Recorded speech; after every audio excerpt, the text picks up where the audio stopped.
Ji, Assalamu alaikum. Now we're going to start with the general anatomy, and the next topic we've already discussed the bones. Now what we're going to talk about is the joint, or that is the arthrology.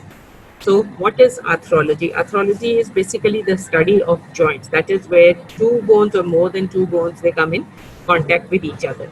Joints are the regions of skeleton where two or more bones meet and articulate. So that is what is other. What are exactly bones? Skeleton is united by a variety of structural arrangements, and what do the joints allow? They allow growth. That is where you have the primary type of cartilaginous joint, where you have those epiphyseal plates. Then it allows the transmission of forces, especially in the limbs, and it allows the movement. So basically, joints allow growth, the transmission of forces, and the movement.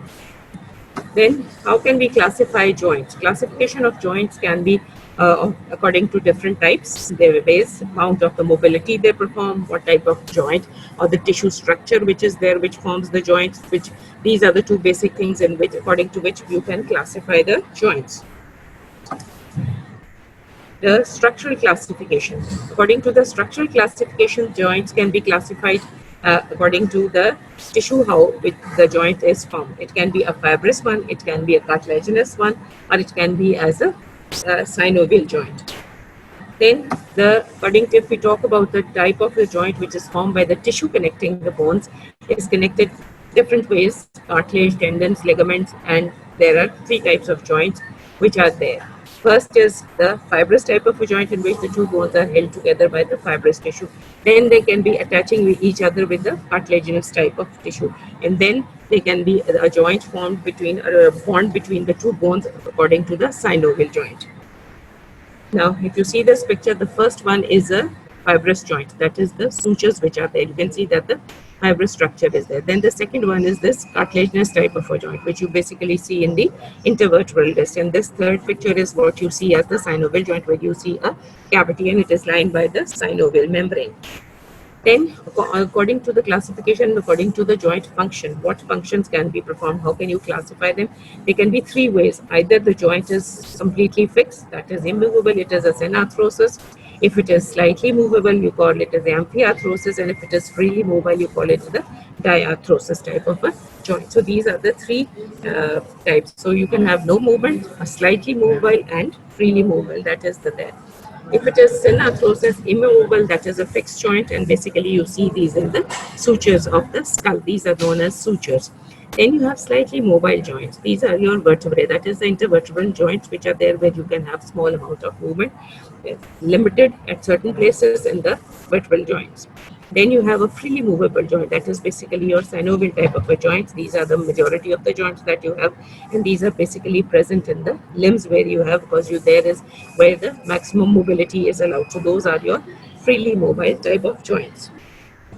So according to structure, you divide it into fibrous joint, you divide it into cartilaginous joint, and then you divide it into the synovial joint. And according to mobility, you say no mobility, you say slightly mobile, and then you say the freely mobile type of joint. So where then you can have basically then you can mix up the two, that is the structure plus the type of movements which are there.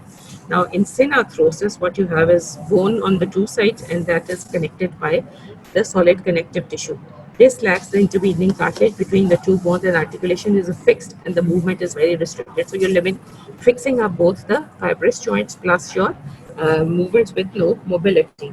So immovable or fibrous joints. So fibrous is according to structure and immovable is according to mobility. So they do not allow any movement, and there is no joint cavity. It's just attached by the fibrous tissue. They held together structurally by the thick fibrous connective tissue. Now at this moment we are linking up the two, that is according to structure plus according to your mobility. So according to structure it is a fibrous joint, and according to the mobility it is zero mobility. So in this, the features are they do not allow movement, there is no joint cavity, and it is attached by the thick fibrous connective tissue. Important for stability and protection, that is where you need. There are three types of these fibrous type of joints, in which one is sutures, the other is syndesmosis, and the third one is, so it is gomphosis. This is a subdivision of the fibrous joint. The sutures, these are bones, collagenous structure, and bone on the other side. Syndesmosis is bone on the two sides, and then you have these ligaments, membranes between the two bones. That is the arrangement of the attachment. And then is gomphosis, that is bone on one side, and then you have this dental cement that is attaching the structure to the bone. So that is gomphosis. Suture, if you see in this one, there is just fibrous tissue holding between the two bones. Then B is syndesmosis, the two bones, and then you have the ligaments or the introtious membranes between the two bones. This is the structure of a syndesmosis. And gomphosis is the tooth, that is bone on one side, and then the periodontal ligament on the other side attaching it to the tooth. So that is gomphosis. So these are the three types of fibrous joints. Then this is the suture or the skull. These are the pictures that you can see. These are the different sutures. That is, these sutures represent the fibrous joints. Then the sutures are narrow fibrous joints connect bones of the skull, not in the mandible. These are held together to protect the brain and the shape. In newborn infants, these sutures, they are not at certain places, these sutures are not firmly attached to each other. There is a membranous portion in between them that is allowing the brain to grow, and that provides it flexibility, more flexibility. This is called the sutures. If you see in this picture, fibrous joint, this is again a picture of the sutures. There are types of sutures.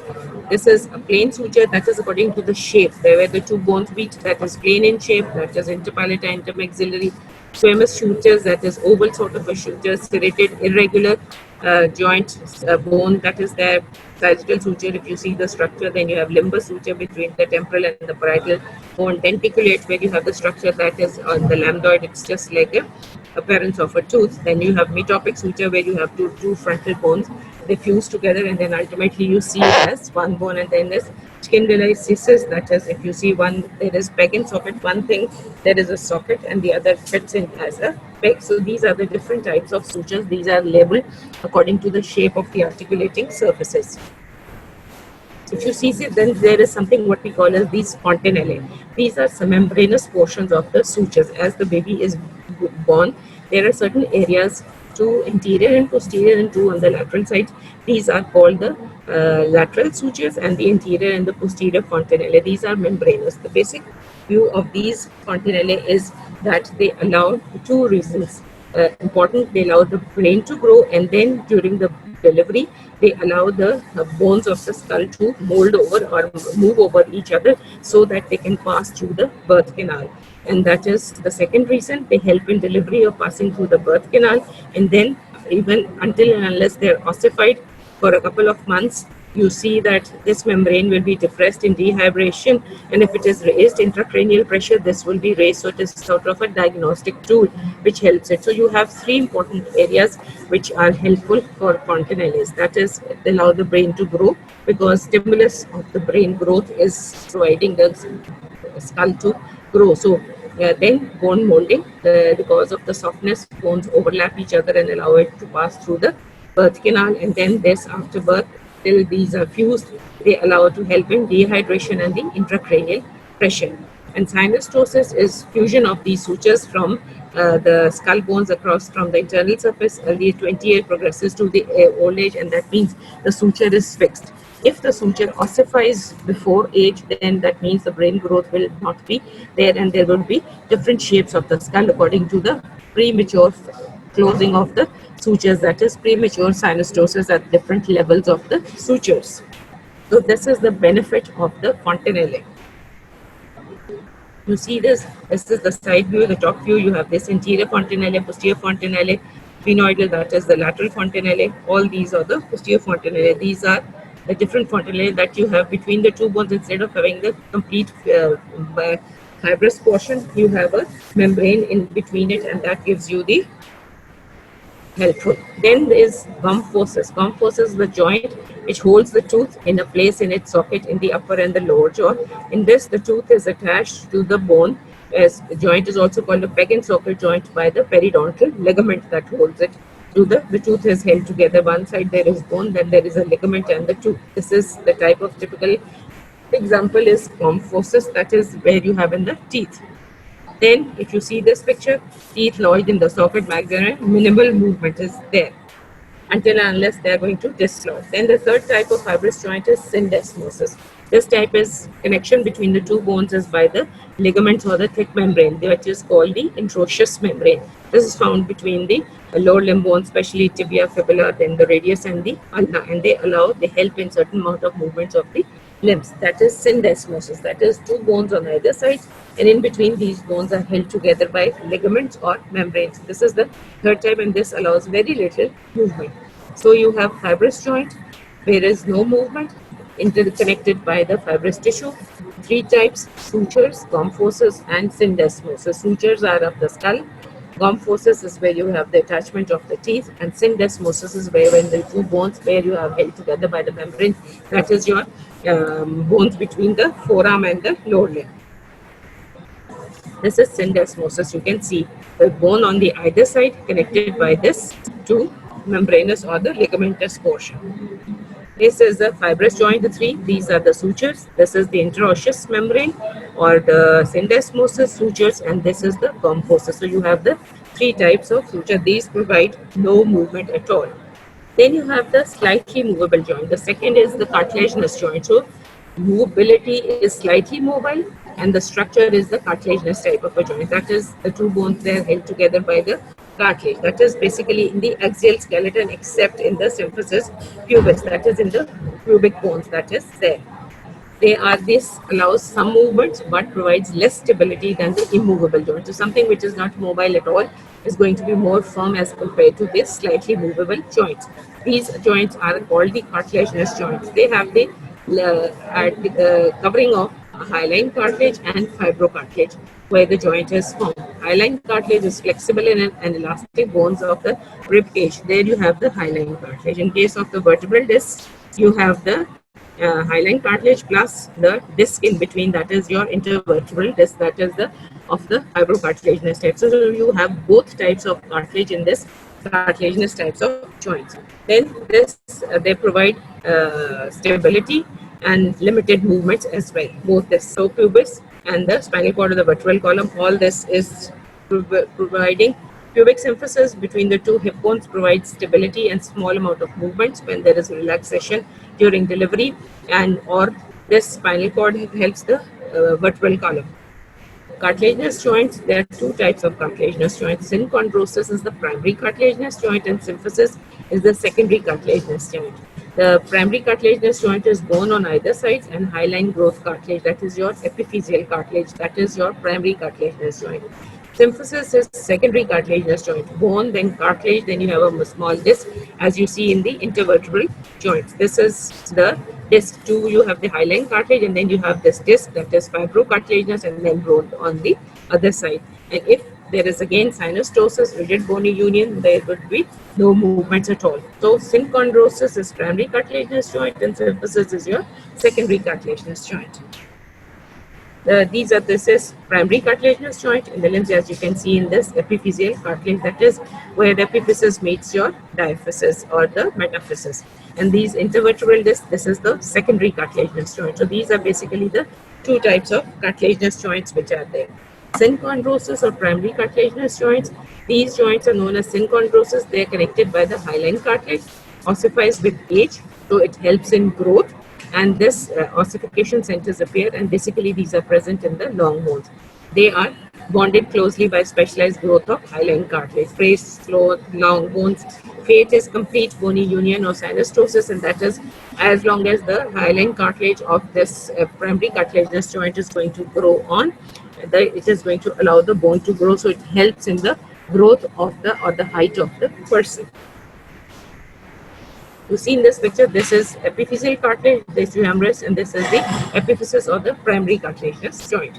So this primary cartilaginous joint is known as synchondrosis. Bones forms joints are connected by a plate of hyaline cartilage. These joints are immovable and movable and mostly temporary in nature because these are going to finish when the two bones, they're going to meet the two ends, that is epiphysis and metaphysis meets. That is why the temporary in nature, this cartilage may ossify with age. So that is why primary cartilaginous joints, they are temporary. That is why they're called the primary ones. Examples is the humanoid joints between the first rib and manubrium and between the epiphysis and diaphysis of the growing long bones. These are all primary cartilaginous joints. They are going to be there for the time being and then they disappear. The bones are fused to each other. Then you have the symphysis or the secondary type of a joint. This is mainly confined to the axial skeleton that is in the midway between which is there, except one, that is the pubic symphysis, because this is thought to be a part of your hip bone or the appendicular skeleton. Otherwise, the synchondrosis, that is the primary one, is basically a part of your appendicular skeleton, and this symphysis is said to be a part of the axial skeleton. Bones are covered with hyaline cartilage blended with surfaces of disc. If however you have a fibrocartilaginous disc in between the two, bone is lined by the hyaline cartilage on both the sides, and then you have a fibrocartilaginous disc in between these. Example of these joint is manubriosternal joint, that is in the sternum. You have intervertebral joints, you have the symphysis manti, that is between the two parts of the mandible. Then you have the symphysis pubis between the two hip bones. These all, they bear stress without disruption, allow restricted but appreciable amount of movement. That means small amount of movement is there, but you can appreciate it that this small amount of movement is there. So it bears stress, but it allows, in doing along with it, it allowing the small amount of movement which is there. So that is symphysis. So appendicular skeleton is basically your synchondrosis, that is primary type of a joint. Secondary, primary cartilaginous joint, and secondary cartilaginous joint is the symphysis, that is the axial skeleton. So if you compare between the primary and the secondary, in the synchondrosis, articular cartilage is hyaline. Between them, there is a layer of fibrocartilage. This is immovable. There is little movement which is there. Temporary, this is usually permanent. The symphysis is there. Cartilage are ossified after a period of growth. With growth, this is not so. And then you present in the growing end of the long bone, they present in the midline of the body. So that is axial. This is appendicular and axial. And then joined with epiphysis and diaphysis between the symphysis and the body. So these are the two comparative points. If you see this picture, this is a synchondrosis and this is the symphysis. The two. You have hyaline cartilage, but you have a disc, that is fibrocartilaginous joint in between. So this is the difference between the primary and the secondary cartilaginous joints. Then you have the third type of joints, which are your synovial joints. These synovial joints, this is also called as diarthrosis. They are cavitated joint because this is the only joint which have between the two bones there is a movement. There is a cavity, there is a space, what we call as the cavity, the synovial cavity, and it permits free movement. So there is a freely mobile joint. So structure wise they have a cavity, and mobility wise they are freely mobile. So this is the third group. Joint cavities, bones are linked by fibrous capsule. Articulating bones covered by articular cartilage contain synovial fluid secreted by the membrane, and lining the capsule contains the fibrocartilaginous structures which are there. So that is the synovial joints. If you come to the characteristics, what type of a joint you call it as the synovial joint, or what are the characteristics of the synovial joint? The characteristics of synovial joint. First is the articular cartilage.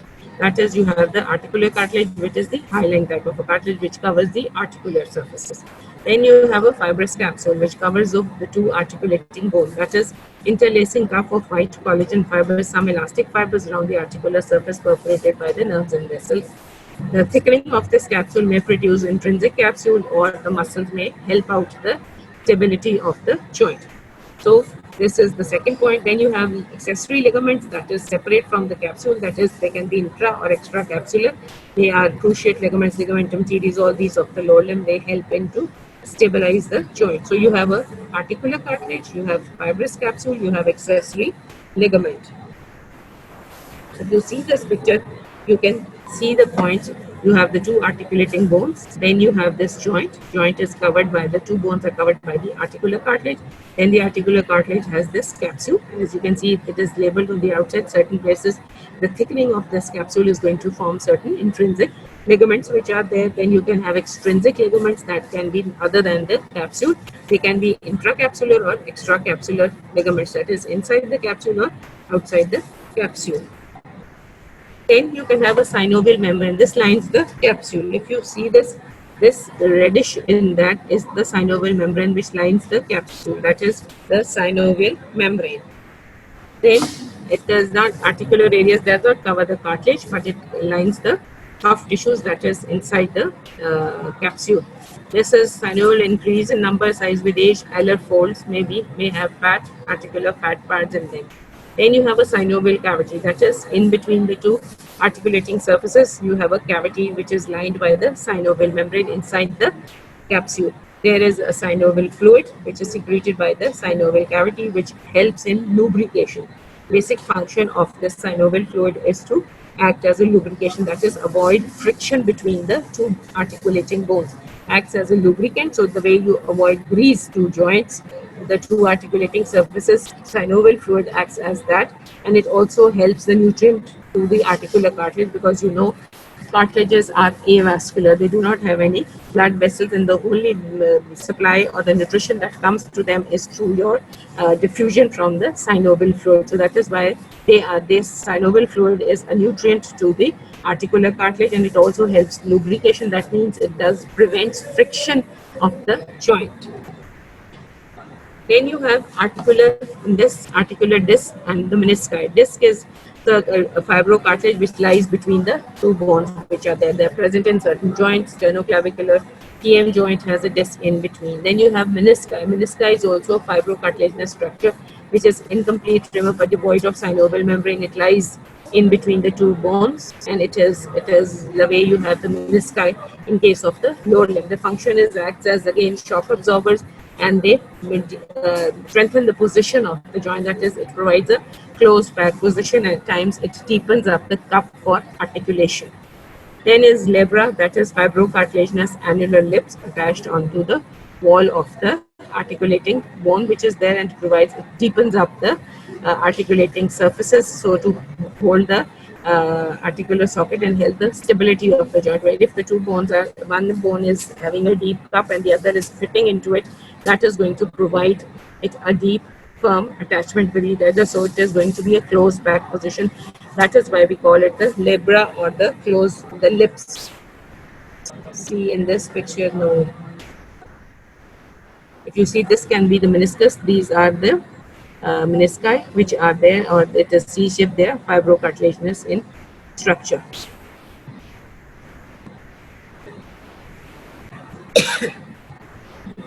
Then is synovial bursa.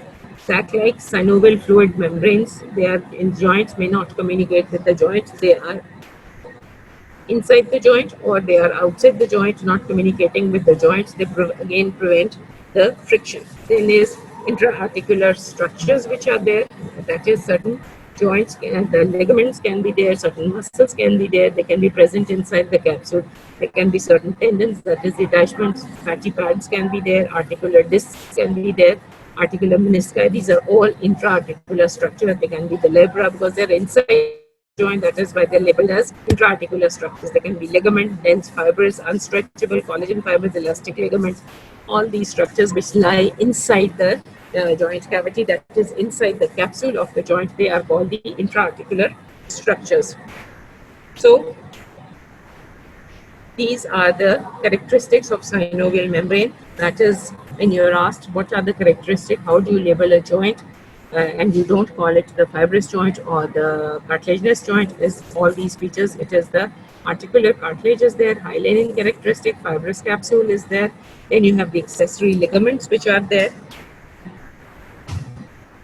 then you have the synovial membrane, you have the synovial cavity which is there, then you have the synovial fluid which is for the lubrication, you have the articular disc and the menisci, then you have the labra, that is the beginning of the cup which is there, you have the synovial bursa, and you have the intra-articular structure. So these 9 to 10 structures, they are acting as your characteristics. That means a synovial joint will contain all these things. You do not have these in the cartilaginous joint or the fibrous joints.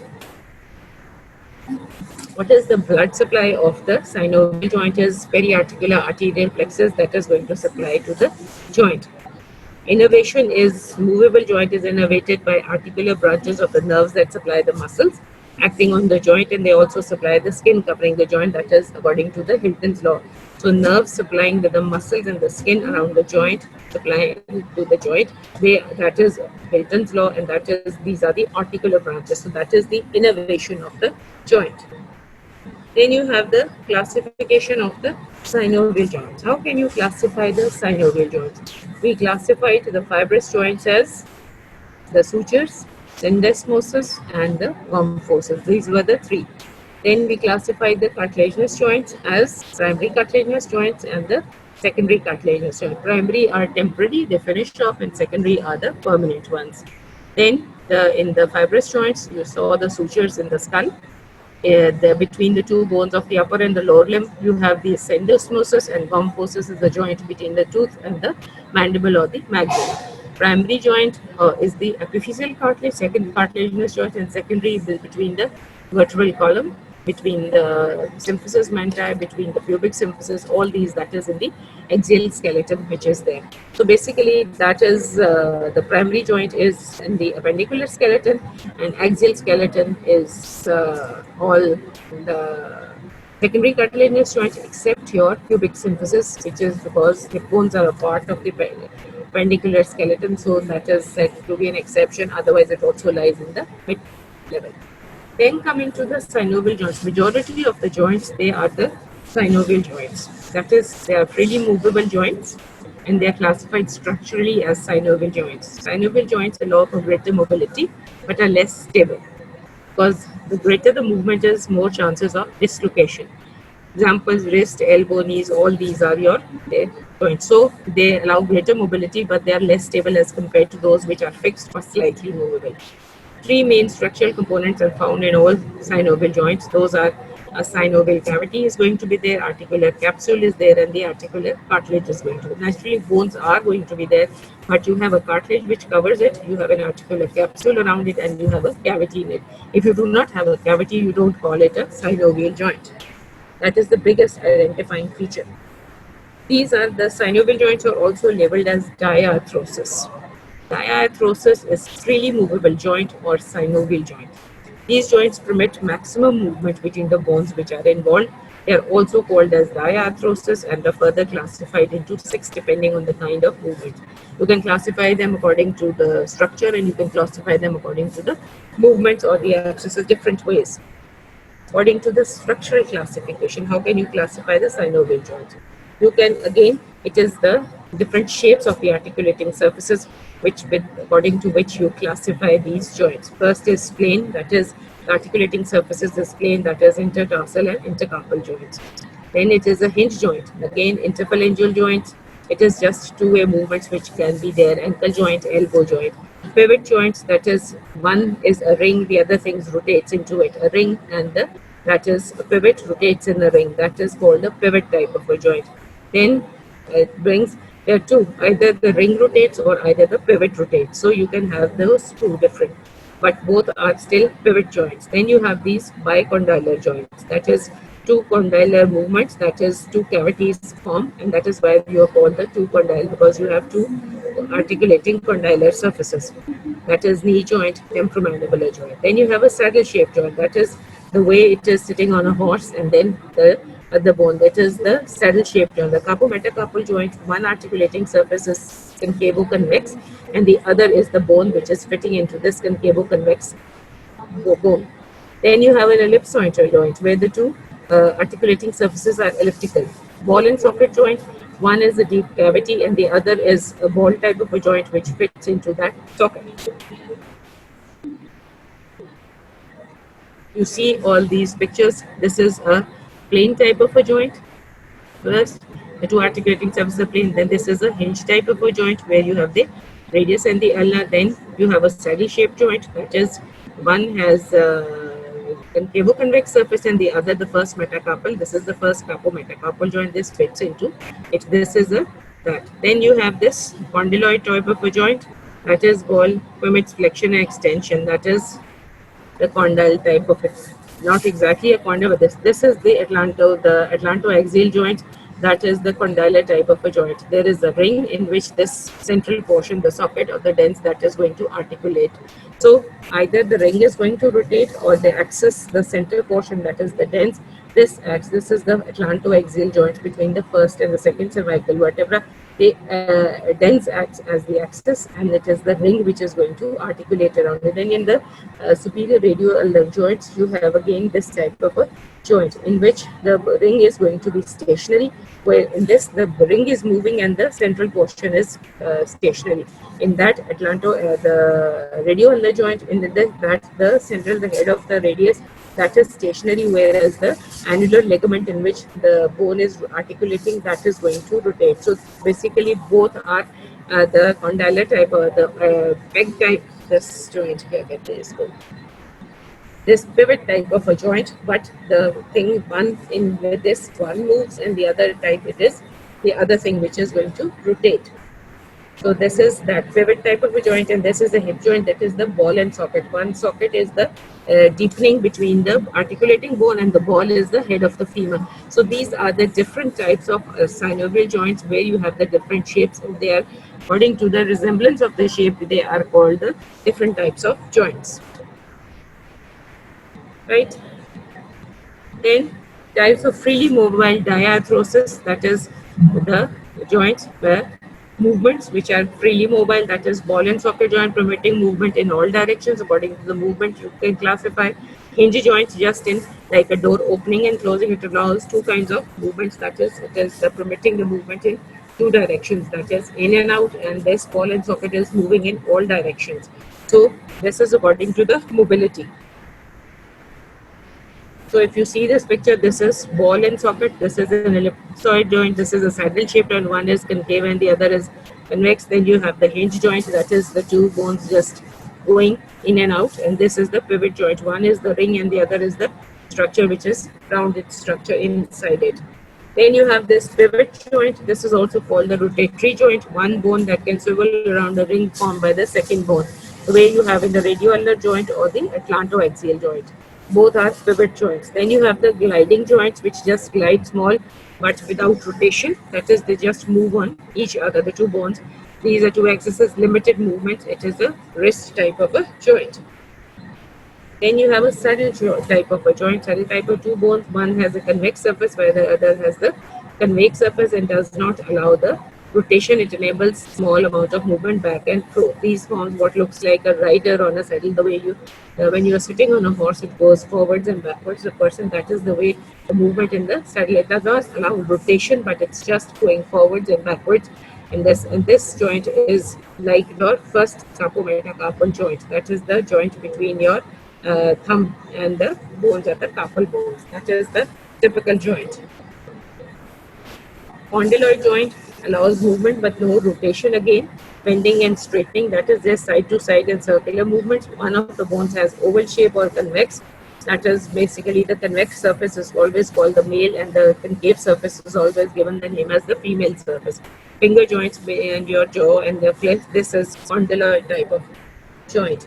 Then you have plane joints passed on each other, just they glide because they are smooth in surface.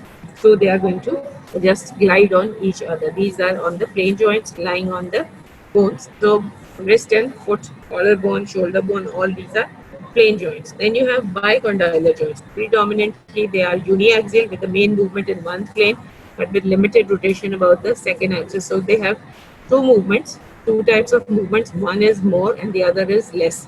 They are formed by two convex condyles which articulates concave or flat surface. These condyles may lie with a common fibrous capsule there, where you have the knee joint. You have one joint that is you have the disc in between, that is the meniscus. So you form an upper cavity that as one uh, movement, and they separate capsules and necessary cooperative, and then there is another one at the lower portion. The way same in this, you have two cavities in the temporomandibular joint because you have a disc in between. So the two movements in the upper and the lower compartment, they are going to be separate. So those are by, that is why you have two condyles, one in the lower cavity and one in the upper cavity. That is why you call them bicondylar.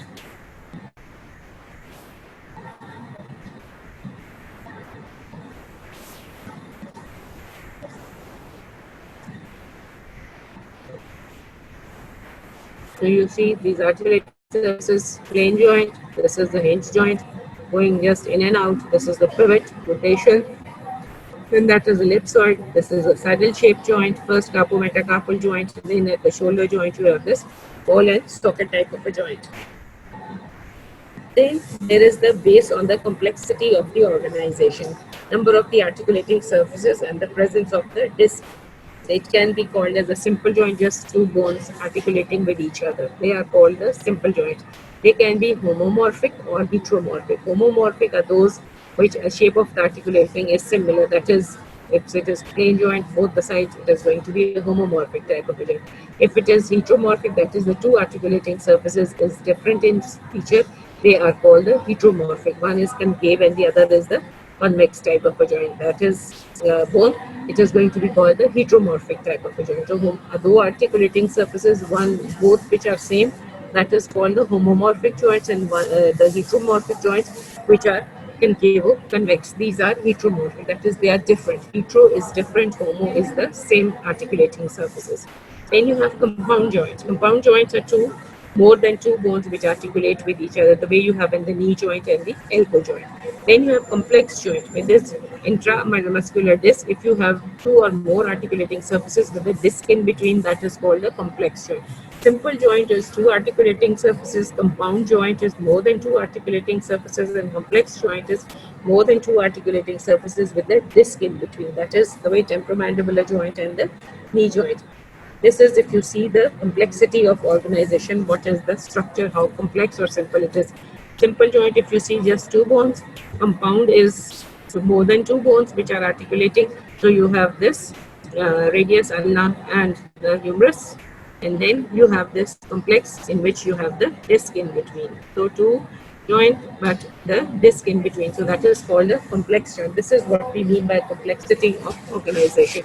How simple or how complicated the structure of the synovial joint is arranged.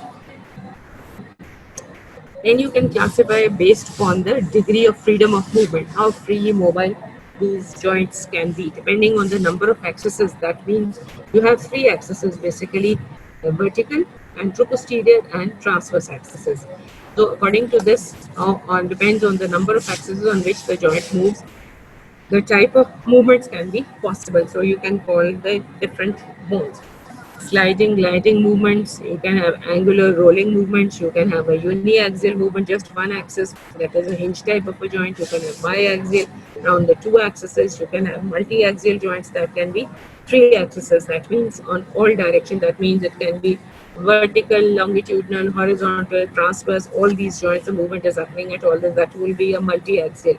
And joint with circumdactory movements, that is, it has starting from one movement going on to all, it is so part of a semi-circular movement which occurs in all directions. That is this combination of all flexion and extension, rotation, abduction, adduction, that is called a circumdactory movement. You can do that at the hip joint and you can do it at the shoulder joint. Uniaxial is where you have the hinge type of joints. That is one axis, knee, elbow, and that is just like opening and closing of the door. Biaxial is two axes, that is the wrist joint. You have flexion and extension and you have adduction and abduction.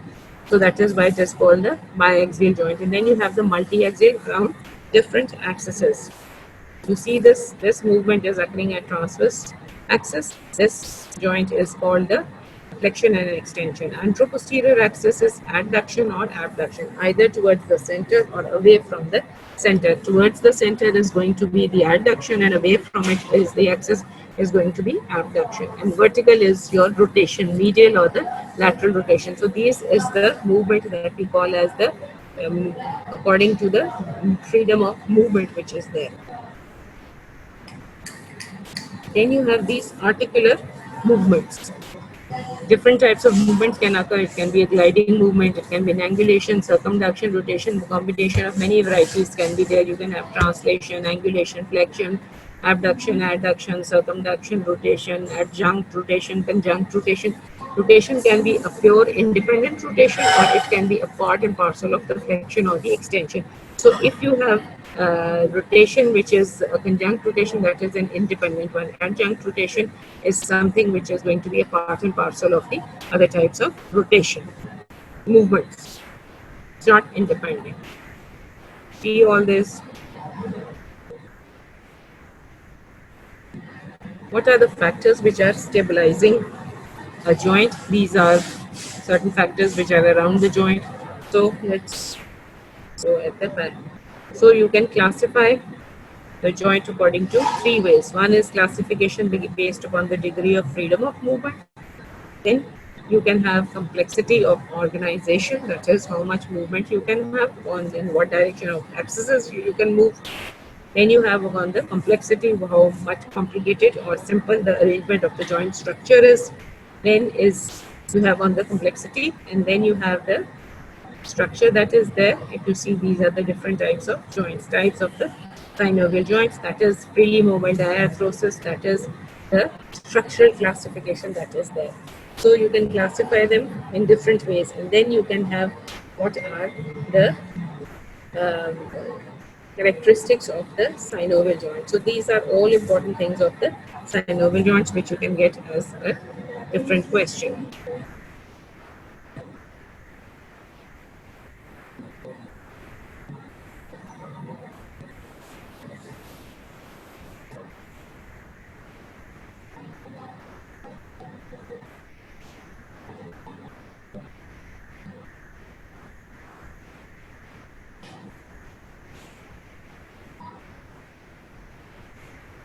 Joint stability. What are the factors which make a joint stable or unstable? There are three main. First, talking about a generalized points which can affect the importance or the stability of a joint. It can be the muscle tension, that is the muscles acting on it, or the ligaments which are holding the joint together, or it can just be the tendons. It can be the firm attachment or the shape of the articulating surfaces. It can be because of the articular disc which is there in the center, that is going to have effect, making it force of cohesion, how close back position the joints are in, atmospheric pressure, if it is acting in opposition of the soft parts, the way you have in the flexion and extension of the hip joint when it comes more in contact with the interior abdominal wall, if it is coming up opposition with the interior abdominal wall, so your movement is limited. So what is joint stability? The three main factors which can have an effect on the joint stability are shape of the articular surfaces which can be there, then the ligaments and the muscle tone. These are the three main features which have a role in the joint stability, making it stable or unstable. Joint stability is determined by the articular surfaces. First, shape determines what movements are possible. So if it is a very freely mobile joint, it won't be a very stable joint the way you have it in the shoulder joint, or the size of the articulating surfaces. If the two are not very firmly congruent with each other, it can become an unstable joint. Then it's the ligaments, it unites the bones and prevents excessive or undesirable motion. So that is the limitation. That is also makes it stable or unstable. And then the tone, muscle tone, that helps in the stability of the joint, that is acting as stabilizing factors. Tendons that keep tight at all times by the muscle tone, that also plays a role in the stability of the joint. Factors at synovial joint, shape of the articulate, how much role do they play? They say it is a minor role. Then the ligaments, the number and the location where they are present, where they are attached, that plays a limited role. And then the muscle tone, which keeps the tendons that cross the joint taut. This also plays a negative.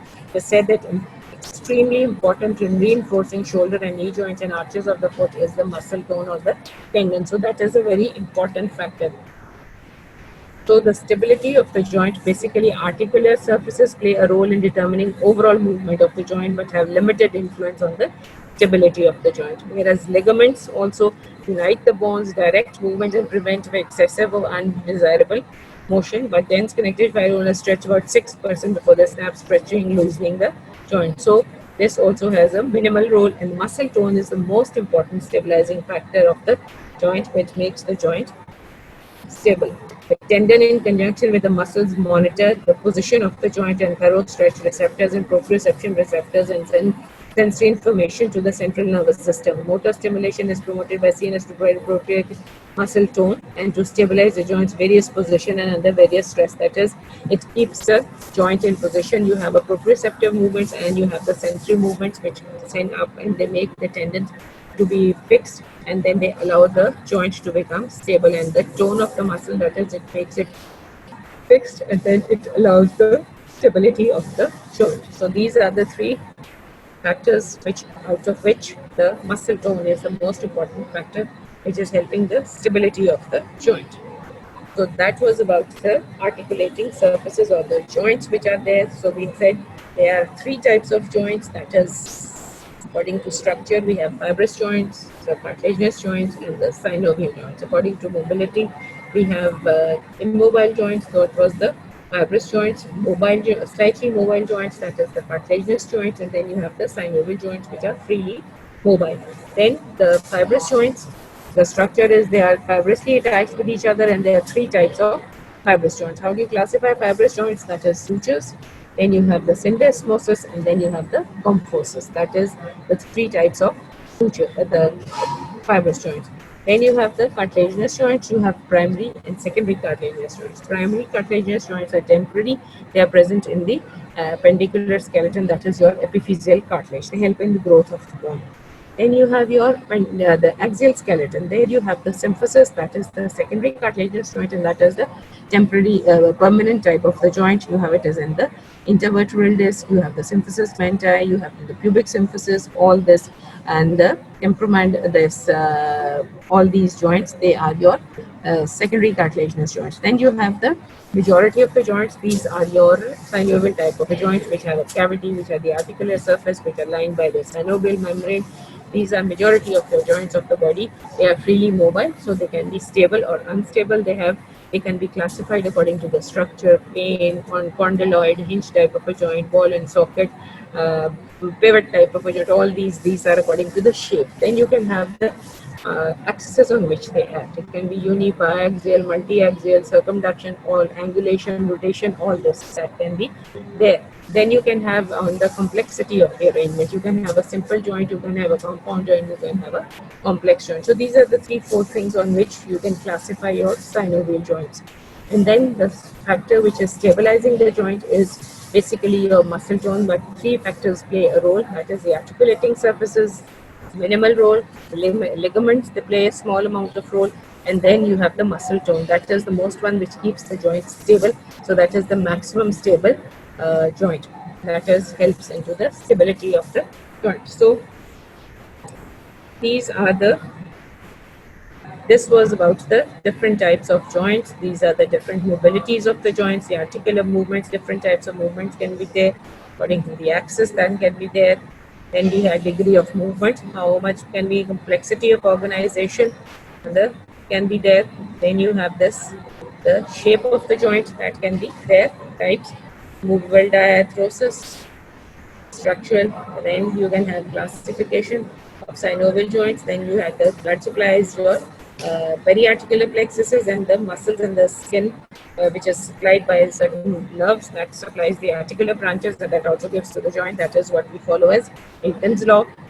Then these are the characteristics of the synovial joints. Then you had the cartilaginous joints, that was the primary and the secondary. Primary is your synchondrosis, secondary is the symphysis. This is primary joint and that is the secondary, and then we compared the two, synchondrosis and the primary one, symphysis.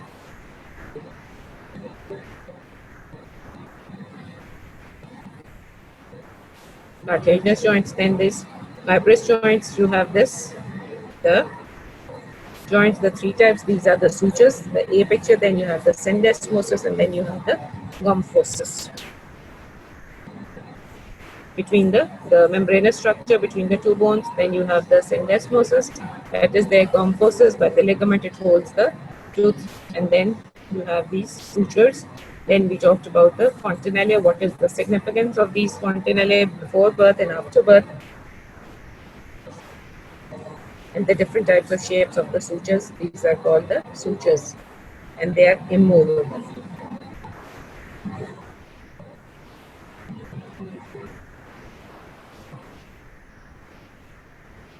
So you have either according to structure, you classify the fibrous joint, or you classify them according to the mobility, or you can combine the two as we have done: fibrous or immobile, cartilaginous or partially mobile, synovial or freely mobile.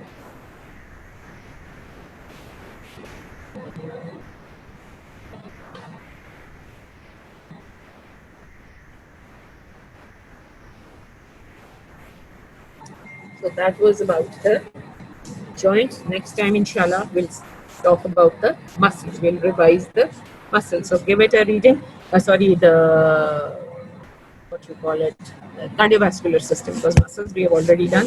The cardiovascular system. Okay, thank you.